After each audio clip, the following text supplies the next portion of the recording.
Hello and welcome to another episode of Thingamabob, whatchamacallit, of 9 to 5 Nerds with Robert Swathwood and Katrina Swathwood. Hi. I would like to issue the rare apology, the extremely rare apology on the 9 to 5 Nerds network. Last episode. Sorry. You said network and I laughed. I'm sorry. That was hurtful. Anyways. I'd like to issue the rare apology. If you listened to our last episode, you heard how frustrated and irritated I was with Kylie Jenner. Do you remember the situation? Yes, I remember. So first and foremost, that's not her makeup artist. Okay. She hasn't worked with this person for quite some time. Okay. The makeup artist is a male. I referred to them as a female. Okay. And her current makeup artist put the story out there that this person needed money. Okay. They were looking for $10,000 and $5,000 was already donated. So she had donated an additional $6,000, which exceeded the goal.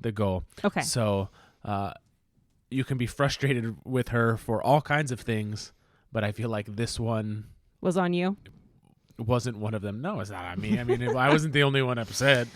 I mean, I was the only one on this podcast that talked about being upset about it.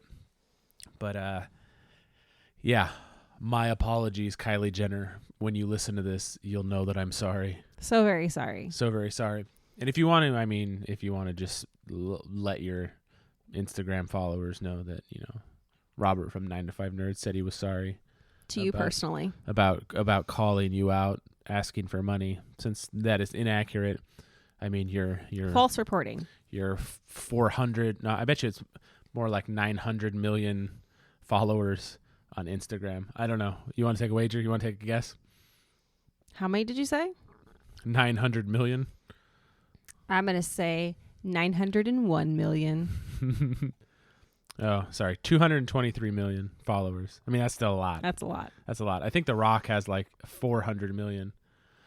And good for him. Well, everybody was like, oh, he's going to lose followers because he endorsed Biden. He did not. 226 million. He did not. He did not. No, so we got a little bit from here, a little bit from there. From this week's episode, we watched new things all weekend.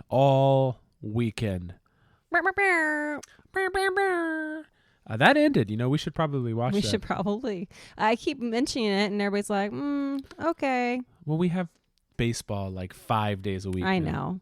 5 days. That makes things hard. I'm really upset about it. Opening day is the day after tomorrow. And you don't get to watch it. Wow. Sorry. That was messed up. That was perfect timing. That's what that was. So you haven't figured that out yet? This episode's over. Throwing what out yet? I said you haven't figured that out yet? How you're going to watch these you're games? supposed to figure it out. You're tech support. Why am I always responsible for figuring things out? No, not figuring everything out. Figuring technology out, since I am incapable. Okay. I am the equivalent of an 87-year-old man when it comes to technology. That's accurate. I know. That's why all I said forms of technology. What is that supposed to mean? Nothing. Where are you going with this?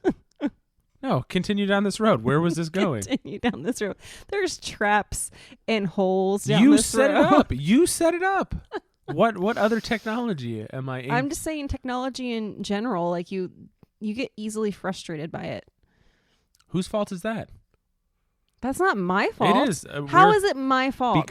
Because you can't read something and figure it out. Well, how is that my fault? Because before you were around, I did all this stuff perfectly fine. So now you basically are saying that you can't turn on a machine without my guided assistance. What machine? What machine are you referring to? Well, okay, when the Roku starts acting up, instead of restarting it, you throw a hissy fit. No, I do Yes, not. you do. It's not working. Well, here's the thing is I can restart it, and that's perfectly fine. The fact is, it shouldn't go down 15 times a week. No, it shouldn't, but our internet sucks, and we really can't switch to anything else. We pay for the best internet. I understand that, but they still are horrible. So what you're saying is it's not my fault. No, it isn't your fault, but you don't actually actively look for a solution. You're like, this is just awful. It's garbage. It's because if I can't do anything. Because if I continue down that road, the frustration is going to be more, and I'm going to end up throwing something. So, like, I guess my threshold for frustration with those type of things is much higher. Like, I'm like, okay, it's not working. How about we restart it? Like, I start to get pissed off when it's been like 25 minutes and I'm still haven't gotten anywhere. So you're saying that I've actually never stepped in and helped with a. That's not true. That's not what I said. I did not say that. So there's never been a time where you've been so over the top frustrated that I left. That is every day. What day are you referring to? That I left work. That I left work to take care of stuff to try to help. I've never done that before. You have, of course, done that before. Okay. I'm not saying that you're totally incompetent at life. Well, you're framing me to be this person that's completely incompetent at life. You're not. So we took Katrina's car to get a quote on her dented door, and I want to hear responses to how you would view this. So she's broken. So we take her car to get looked at to have a dent fixed, and the person says, "Oh, what jumped out at you?" And Katrina goes, "My head." Now, if you were there and somebody said their head went into the door, would you not think that the person there with you had thrown them into the door? Because I had to... Why would I take you with me if you had thrown me into the door? Apparently you're in some abusive relationship that No, you can't... I'm not. So this lady that we were getting the quote Because, from, I should have said, okay, I'm sorry, lady. I was extremely inebriated and drunk and tripped and fell into my door. At least it's on you then, instead of them thinking I threw you into the door. I didn't say that, though. But that's what anybody's going to think. Oh, my God, that's not true. Because she looked at me like a crazy person. Yeah, so, no, she looked at you like she was concerned. Oh, I didn't get that feeling. Oh, yes, because who actively throws their head into a door? Nobody. Oh, well, that's another problem. I wouldn't do that unless I had a good thing. I don't remember that. I just remember waking up and feeling like something happened. Yeah, so that happened. So this lady thought that I threw Katrina's head into a door. Anyways, no, we watched 3 new things over the weekend, which is unheard of. Unheard of? That was terrible. Anyways. No? So the long-awaited Invincible cartoon came out on Friday. Thursday. Yes, it came out Thursday because we watched the first 2 on Thursday. Yes. And then we watched the third one yesterday. Yes, we restarted the third one, and because you were falling asleep when we started it.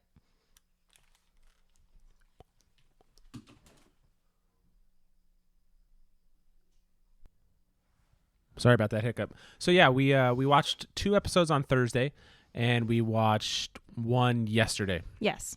And we've been reading this comic it ended a couple years ago now, which seems crazy to say. Right. But we've been reading this comic for, 13 years? 14 years? That's fair to say. Yeah. And so, at one point they announced the movie and they announced the cartoon. And so the cartoon came out. And I don't want to give a lot of spoilers away because we have people listening that haven't seen it. So it's probably the best voice cast that I've ever heard. Well, it's immense. Yeah, it's enormous, the amount of people in it. I mean, Mahershala Ali, John Hamm, J.K. Simmons, Stephen Yeun, Sandra Oh. It's just, there's Mark so Hamill. many. Mark Hamill. There's so many. Michael Richardson, Lauren Cohan, Lenny James. There's just so many people. I couldn't believe who they got to be in the show. And if you're a fan of the comics, oh my God, does it hold up? There's actually it's a great translation from page to screen. Oh yeah, I mean, it might be a little rushed, but you have to cut off some stuff when you're transferring from comic book to. Do you mean like speed of content? Yeah. Okay. The speed is much quicker in this. I mean, the first episode is a little slow, but I mean, it's character build up in a first episode of a show, so that's to be expected. Some things that people probably don't even know about. Yeah, but I mean, there's a scene that in the first episode, I don't want to give anything away, but I liked it better in the cartoon than I did in the book. That's always good. Yeah, I was kind of like, wow.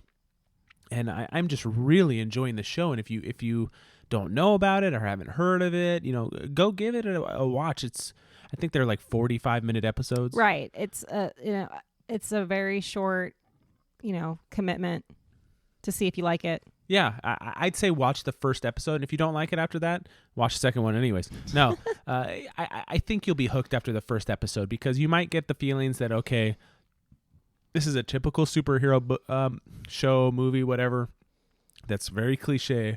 It's not. It kind of lulls you into that and then flips the script on its head. Because it makes fun of itself. Yeah. It does make fun of itself, but there's also some serious elements in there too.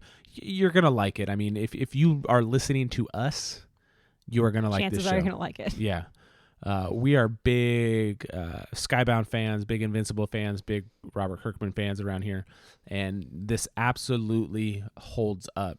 I would say 14, 15 and up. Yeah, don't watch it with your kids. Absolutely do watch not. Super Dinosaur if you have little ones. If you do want a good Skybound Kirkman thing to watch with your kids, Super Dinosaur on Amazon is really fun. It's upbeat. It's a lot of fun. But yeah, Invincible more so towards the teenagers and up because it does have some adult content. So you'll want to, speaking of adult content, Rick and Morty, June 20th. Yes, I saw that. Yeah. Super adult content. Yeah. Yeah, there better be some evil Morty. I'm evil Morty in quotation marks because I don't really think that he's evil. Do you think he's just adapted? Well, I think he's lashing. Well, I guess he did cover that whole thing in like hanging Mortys, didn't he? Yes, he did. So that's kind of evil, but I think he's got his reasons behind it. Do you think the real Rick's dead? No, I think that the evil Morty is the original Morty, and he's going after the original Rick. Okay. And that's fair. Since he's been on so many adventures, he's gained so much experience that he is maybe not equal to Rick in intelligence, but close through experience. He knows the tricks of the trade. Exactly. But no, that's also a great adult cartoon if you haven't watched it. But Invincible, absolutely go watch it. It's super solid, and I can't say enough good things about it. I want to wait another week before we start blowing out spoilers because it just came out on Thursday. That's fair. I do like the intros. They're really fun. Oh, yeah. The intros are great. And some people were complaining online, and everybody was like, what are you talking about? These are great. It's part of the making fun of things. It's the appeal. Yeah, it's really, really good. It's the ha-ha. And we'll go superhero to I don't want to talk about Falcon and Winter Soldier yet. Okay. Let's do there's only 6 episodes. So let's do Yeah, we can wait a while. Yeah, well, let's do 3 and then 3. Okay, that's fair. Okay, so the next thing we watched was in our line of Oscar nominations. We've been trying to watch several different things that have been nominated for the Academy Awards, and we wanted to watch Minari, but you had to purchase it, and we're not above that either. We have before, and we bought Promising Young Woman, and we'll probably buy Minari as well because I really want to see it. But we weren't. It was kind of late when we started it, and I didn't want to go through purchasing it and setting it up, and that's fair because I don't operate anything. We have another 3-day weekend, so yeah. So Ma Rainey's Black Bottom was on Netflix, and I've been reluctant to watch it just because I believe it's Chadwick Boseman's last film. I want to say his voice was recorded for the What If series for Marvel, the cartoons, but I believe this is his last live action performance. Okay. And I don't know why. I mean, I think that death hit so much harder because what he meant to people. He played such an icon. He played somebody that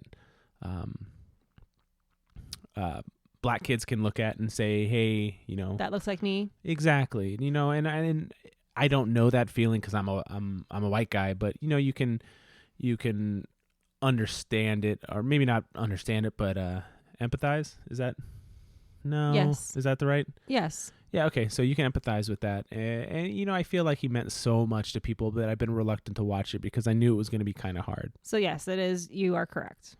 What? He does T'Challa's and Star-Lord's voice in the What If TV series. Interesting, he does Star-Lord's. Mm-hmm. Okay. But yes, Ma Rainey's Black Bottom is his last film I wonder if performance. I wonder if T'Challa is Star-Lord in a What If, and that's why he's playing both. That'd be cool. Yeah, because What Ifs are kind of out there. But it was kind of the same feeling as I was always a fan of. Why is his name escaping me right now? What's he look like? He was. What's he in? Heath Ledger. Okay. Watching The Imaginarium of Dr. Parnassus. Was that his last movie? I believe it was because Johnny Depp and Jude Law and they all filled in for him. I believe they donated the proceeds to his daughter. But it was kind of the feeling I got with that. Obviously, one was accidental overdose and one was cancer.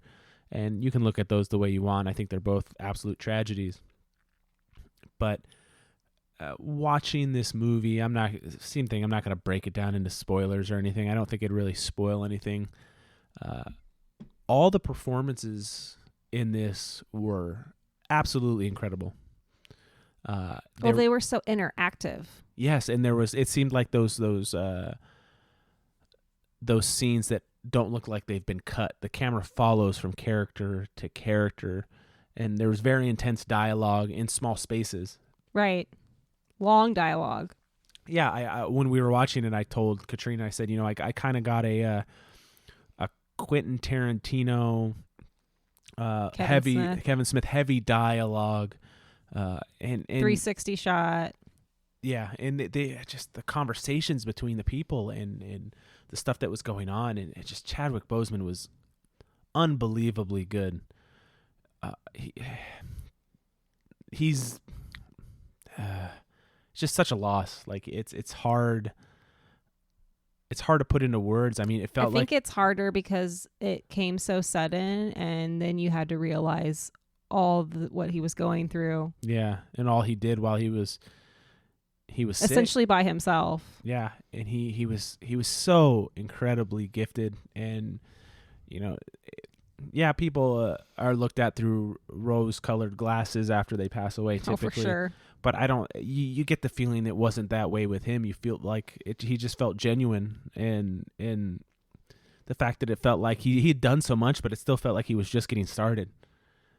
Well, right, because he had been working for so long, and he got into a point where he was on a platform and could use it for something, and then it's over. Yeah, and his performance in this is it's stellar. Yeah, him and I really liked Coleman Domingo. He's the guy that's on Fear the Walking Dead. Okay. I really enjoyed in Viola Davis those three performances. She's something else. Yeah, she's up there. Like she's really good. Like she completely immerses herself into a character. You wouldn't have known that was her. No, I didn't know that was her. Yeah, it was. And I don't know if I'd like to look into it to see if she did her own vocals. I'm assuming she did. Probably. Because they were, I wouldn't say that out of all the Oscar movies we watched recently, it's probably my least favorite. That's not a knock on the movie. The performances were great. I enjoyed watching it from beginning to end. I just feel like I got a little bit more out of the other ones so far. Okay. Promising Young Woman was good. You know what? No, I like this better than I liked I Care a Lot. Okay. I Care a Lot. The main actress, I really liked her performance in that, and all the she characters. She got lost and everything else. Well, no, I just feel like they cut like 20 minutes of some stuff that was supposed to make me care more about some of these characters. But back to what I was saying before, it was just every performance was absolutely excellent out of this, and it ends up being kind of tragic. You see exploitation of a black woman. You see that. You see the loss of life. You see right. It's very dramatic, and I really liked watching Boseman bounce from kind of cocky, upbeat, glasses half full, like Right. very positive, to what happened to him as a younger person, and it's just going back and forth and back and forth. It's almost like bipolar, like it was really bouncing back and forth, back and forth. Didn't you find it kind of strange that he let himself get taken advantage of, even though he said he wasn't? Yes. However, I would say a lot of people do that. You talk a big game, and then when it comes down to it, it's like, I'm going to do this, and I'm going to do this, and I'm going to do this. And then when it comes down to it, he's begging to be able to do that. Because I found that was kind of the stark, contrasting difference between Ma Rainey and him, was that she basically said, no, this is what I'm going to do. Yeah. And with him, it was like, yeah, I'll give you what you want, but this is what I want to do. And they're like, oh, that's nice, but let me go take your song, and I'm going to have some white dude sing it. Yeah, that the director was George C. Wolfe. He did a phenomenal job. No, that had to have been difficult because that room couldn't have been that big. No, it was small. And it looks like they actually filmed in a room that size. Yeah, it didn't look like a set. No. So, and I thought it was really interesting when he finally broke through that locked door. There was nothing there? Well, it reminded me of like a jail cell. Yeah. Like you have this tiny little space. The only thing you could see is the sky. Like, and you obviously can't see that in a jail cell, but it was kind of strange, like how that was just kind of there. And he was really obsessed with getting through that door. Yeah. And I think that was just another undertone of his character's, strife and trying to go forward with what he wanted to do. I wouldn't mind taking a movie class or something, because sometimes I feel like Andy in The Office when Jim and Pam are talking, and he's like, even though they're not talking about that, he's like, oh, they're seeing way more stuff than I see. And sometimes I can catch this it. This food tastes bad. Yes, exactly. That's the scene. And sometimes I can catch it, and sometimes I can't. And I wish I could break down more of the symbolism and deeper meaning of certain things, because you can feel it sometimes, but sometimes I can't quite put my finger on what it's trying to say. Does that make sense? Yeah. And there's some like basic ones that are in there, and then there's some, I thought it was funny that they were just working so hard just to get her there to the studio. And it made sense because she told them, she's like, once I give them what they want, they don't want me here anymore. Yeah. So I'm going to get every single little thing I want before I leave. Yeah, I found myself not liking her at the beginning for being so demanding, and maybe that's what they're supposed to do. Yeah, and as you slowly, she's there more and more, and you understand more and more that they're just using her to make money. Exactly. So of course she's going to do everything, and she was so reluctant to sign that paperwork. Right, because then they own that. Exactly. And they can just print it and sell it, and they wouldn't have to give her anything. Yeah. So it was because they even went so far to get her car taken care of. And, well, they're going to do everything they can to get what they want. Right. And then who cares? Can you imagine having to record a record straight through without screwing up? Yeah, no. Like, that's crazy. No. Hard pass. Yeah, but I would recommend watching it because it did have some. It was very intense. Filmed spectacularly. I really enjoyed just watching it, and I found myself, and I'm sure a lot of people are like this, having problems focusing on movies sometimes because I have, information of the world at my fingertips. Sometimes I'll be watching a movie and then I'll say, oh, hey, what was this person in? And then I look it up. And then I find myself going down a rabbit hole. And then 25 minutes later, you're like, wait, oh, what's going what on? happened? Yeah. But I found myself, other than looking up who the white officer was that was giving everybody a hard time. He was in Dark Knight. Dark Knight, yeah. I found myself very engaged in this movie.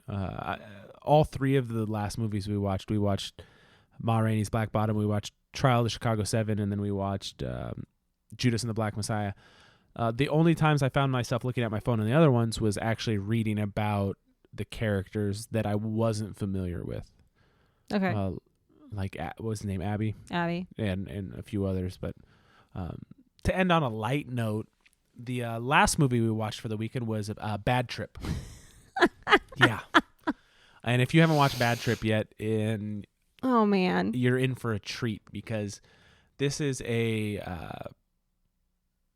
Eric Andre movie who I absolutely love. The guy is unbelievably funny and very smart and very, very good at what he does. He is fearless. Oh my God, right? Holy crap. Absolutely down to like the maximum. He is absolutely fearless. He will do anything. And I don't think that's just for his craft. Like, I've heard stories from other comedians where he's like that in real life.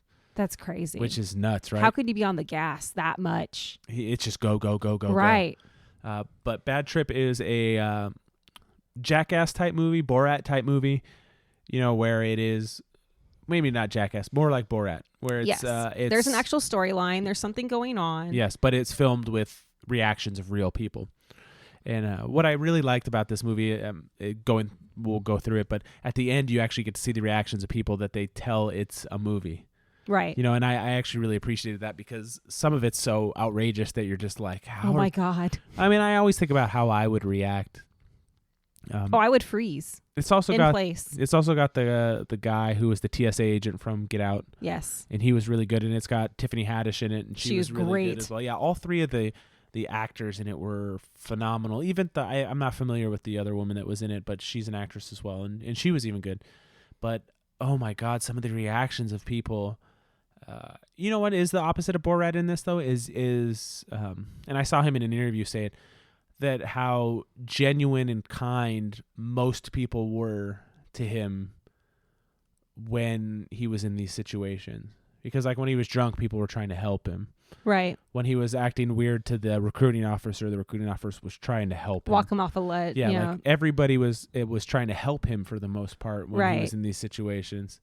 Because I think for the most part, humanity is actually good, and you don't want to see somebody get hurt. I agree. The difference comparing this to Borat is actually trying to expose those people that aren't. Right. Where this is just total reactionary. Yes. So there's no setup. However you feel about politics, there's no politics in this movie. No. It is just a straight comedy. And there are some instances in it where I laughed harder than I can remember in recent memory. Oh my God, there were some funny parts.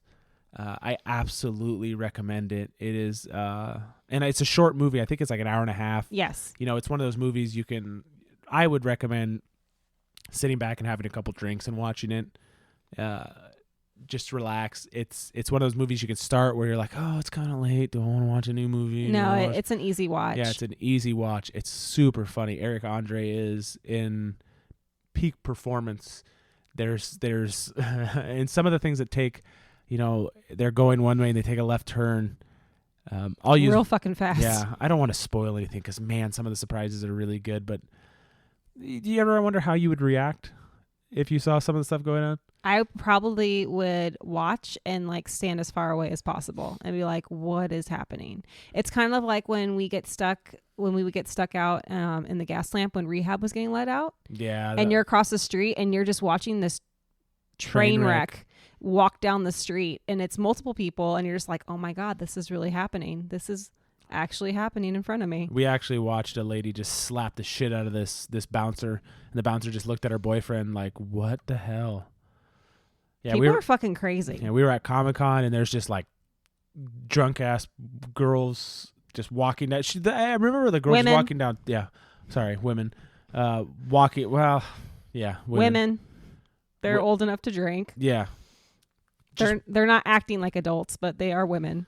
Yes, and that the guys too, the guys and the girl. Yes, sorry, the men and the women. Men and the women are just stumbling down these stairs. Well, just imagine you're out in the sun, you're drinking in the middle of summer for a couple hours around a pool. Everybody's dehydrated. Yeah, I'm not looking down on these people. We've all been there. Oh, for sure. We've all stumbled around before, and we've had our moments. Yes. But I absolutely recommend all three of these things that we watched. They were all solid in their own way. We had a comic book show, a drama, and a comedy, and I'd say it was a really good rounded out weekend. I really appreciated the comedy because everything out right now is a drama, and there's so much serious shit going on in the world that it was nice to sit down and watch a comedy.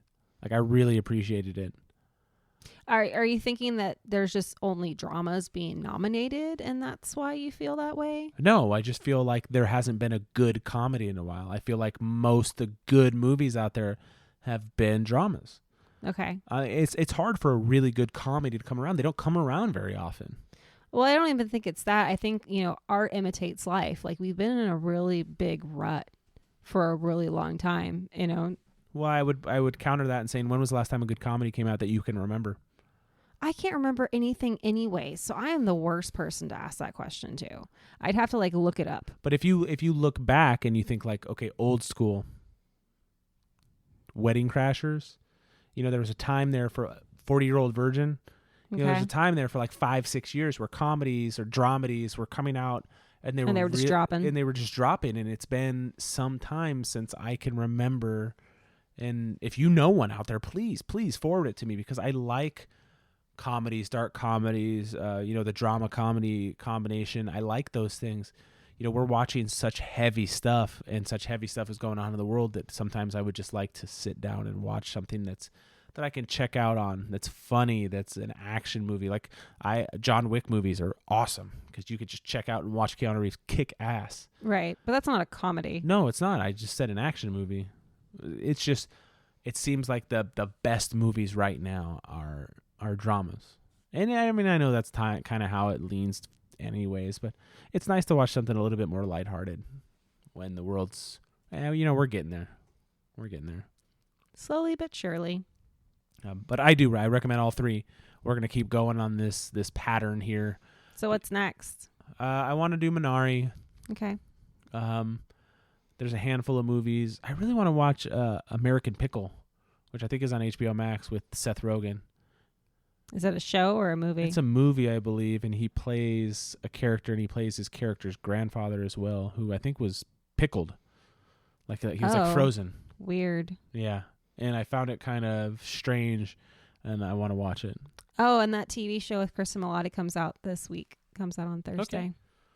That's on HBO Max, too. I also got recommended a show from one of my coworkers that has Macy Williams. Is that the one that plays Arya Stark?